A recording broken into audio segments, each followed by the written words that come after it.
struktur dan fungsi sel tumbuhan, serta respirasi sel dan proses fotosintesis.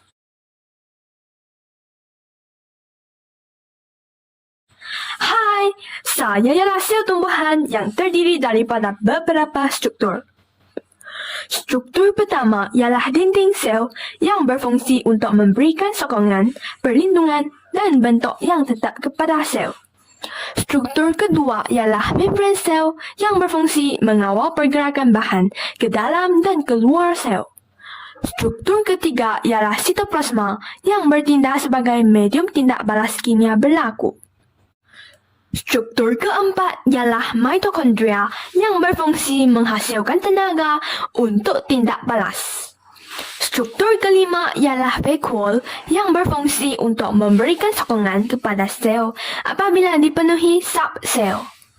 Struktur keenam ialah nukleus yang berfungsi mengawal keseluruhan aktiviti sel. Sebagai tambahan, ia juga mengandungi kromosom yang terdiri daripada asid deoksiribonukleik (DNA) yang membawa maklumat genetik. Struktur terakhir ialah kloroplas yang berfungsi menyerap tenaga cahaya untuk proses fotosintesis.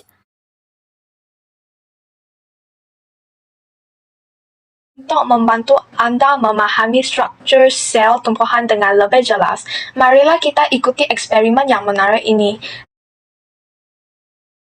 Tujuan eksperimen ini adalah untuk mengaji struktur sel tumbuhan dengan menggunakan bawang. Bahan dan ratas yang diperlukan seperti berikut: slide kaca, penutup kaca, mikroskop, pisau, jarum tenggek, penitis, larutan iodin, bawang, kertas turas.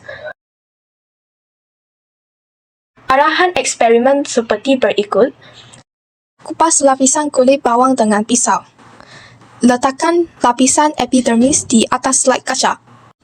Titiskan setitik larutan iodin di atas spesimen tersebut. Letakkan penutup kaca perlahan-lahan di atas spesimen dengan jarum tenggek supaya tiada sebarang gelembung udara terperangkap. Gunakan kertas turas untuk menyerap sebarang larutan iodin yang berlebihan. Perhatikan slide di bawah mikroskop dengan kanta objek kuasa rendah dan diikuti oleh kanta objek kuasa tinggi.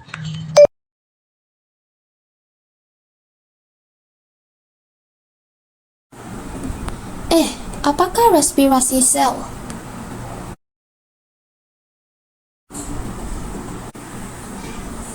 Respirasi sel ialah proses penghuraian makanan untuk membebaskan tenaga.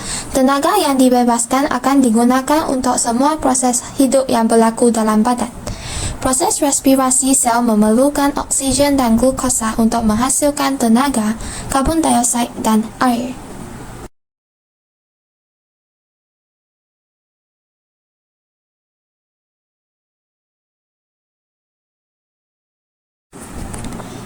Tahukah kamu bagaimana proses fotosintesis berlaku?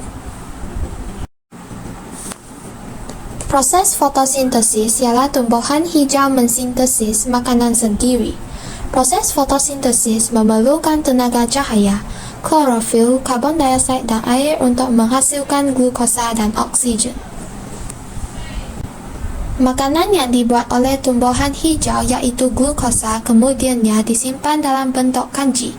Kehadiran kanji dalam daun menunjukkan fotosintesis telah berlaku.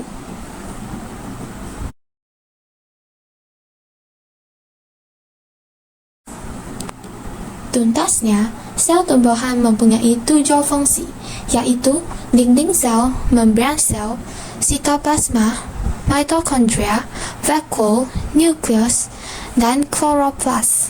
Setakat ini sahaja daripada kami. Sekian, terima kasih.